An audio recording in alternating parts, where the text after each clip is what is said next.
التائبون العابدون الحامدون السائحون الراكعون الساجدون الآمرون بالمعروف والناهون عن المنكر والحافظون لحدود الله وبشر المؤمنین۔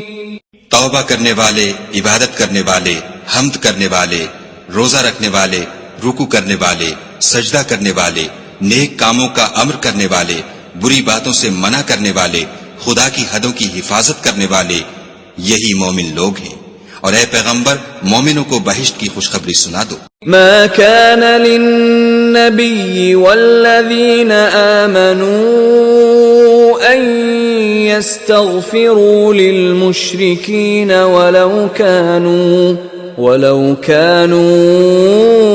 أولي قربى من بعد ما تبين لهم أنهم أصحاب الجحيم۔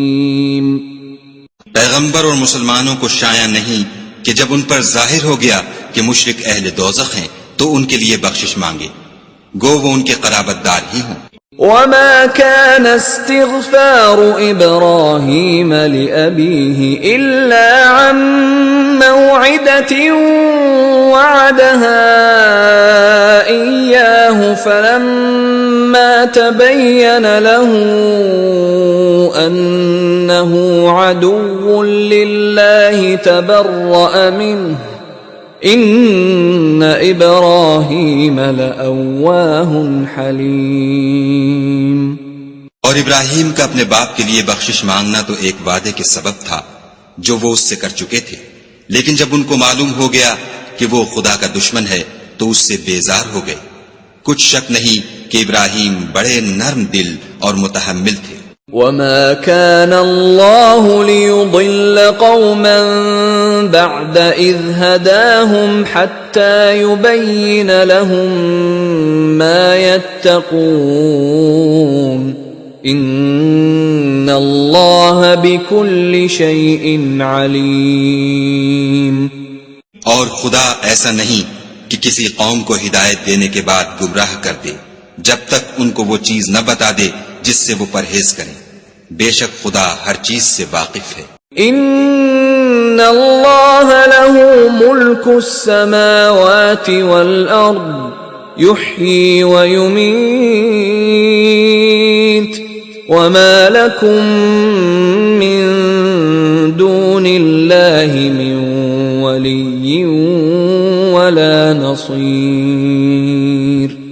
خدا ہی ہے جس کے لیے آسمان اور زمین کی بادشاہت ہے، وہی زندگانی بخشتا اور وہی موت دیتا ہے، اور خدا کے سوا تمہارا کوئی دوست اور مددگار نہیں ہے۔ لقد تاب الله على النبي والمهاجرين والأنصار الذين اتبعوه في ساعة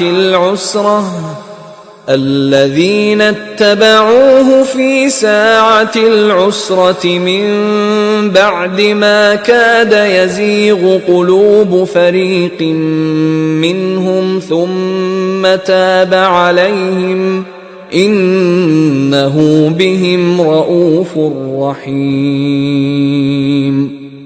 بے شک خدا نے پیغمبر پر مہربانی کی اور مہاجرین اور انصار پر جو باوجود اس کے کہ ان میں سے بعضوں کے دل جلد پھر جانے کو تھے مشکل کی گھڑی میں پیغمبر کے ساتھ رہے، پھر خدا نے ان پر مہربانی فرمائی، بے شک وہ ان پر نہایت شفقت کرنے والا اور مہربان ہے۔